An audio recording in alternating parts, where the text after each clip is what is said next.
Bonjour à tous, c'est Edna Béni, bienvenue sur C'est mon histoire. Aujourd'hui sur C'est mon histoire, c'est l'histoire d'un jeune homme.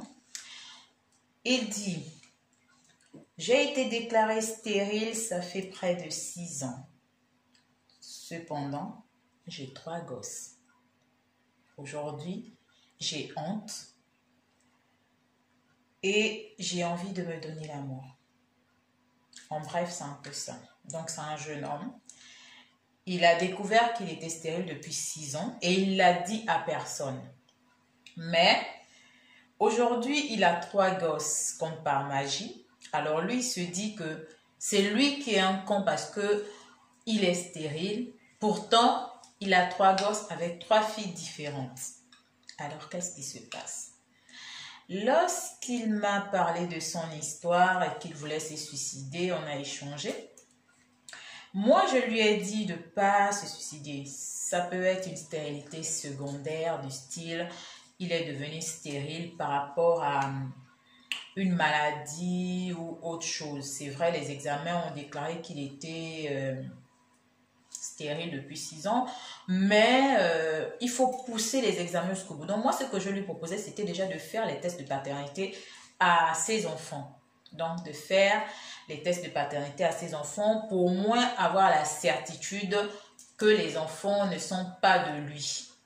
C'est déjà ça. Bon, après, je ne connais pas exactement l'âge des enfants parce que je n'ai pas voulu demander. La personne était vraiment dans le chagrin. Donc, je n'ai pas voulu demander en profondeur l'âge réel des enfants.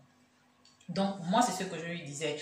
Et par la suite, par rapport à l'acte qu'il voulait commettre, je lui ai dit qu'il était jeune, que être stérile, ce n'est pas lui qui l'a demandé, c'est des choses qui peuvent arriver. Et c'est pas parce qu'il est stérile qu'il ne peut plus vivre. Lui, il dit que c'est pas tant la stérilité qui le fait mal. Lui, ce qui le fait mal aujourd'hui, c'est la trahison. Ça veut dire que ces filles-là savent qu'il ne peut pas enfanter, mais elles lui ont donné des enfants qui ne sont pas. Donc, en fait, il était avec des filles qui couchaient à gauche et à droite. Donc, lui, il a honte au fond de lui. Et pour lui, c'est ça son problème. Le problème en Afrique, c'est que on n'arrive pas toujours à comprendre que la stérilité peut venir de l'homme. Comme on se dit toujours que la stérilité vient de la femme. Et c'est ce qui fait que quand tu découvres, ça fait mal. Mais ce n'est pas une fatalité. Je ne pense pas que parce que tu découvres, parce que tu apprends que tu es stérile, tu dois te donner la mort. Tu es jeune et c'est un jeune homme. Je lui ai dit, tu es jeune. Avant de prendre toute résolution ambiguë et vraiment destructrice, va au bout des choses. Essaye de faire un test de paternité aux enfants. Et ensuite, tu fais asseoir les 3 mères. Tu dis aux 3 mères, bon, voilà ce que moi j'ai découvert, je le sais depuis tant d'années, mais voilà, vous m'avez dit que j'ai des enfants, et voilà, avec toutes les preuves en main. Après, vous vous arrangez. Il n'y a pas de honte à avoir. Moi, c'est ce que je lui donne comme conseil, et c'est ce que je lui ai dit, de toutes les façons. Donc, voilà la petite histoire.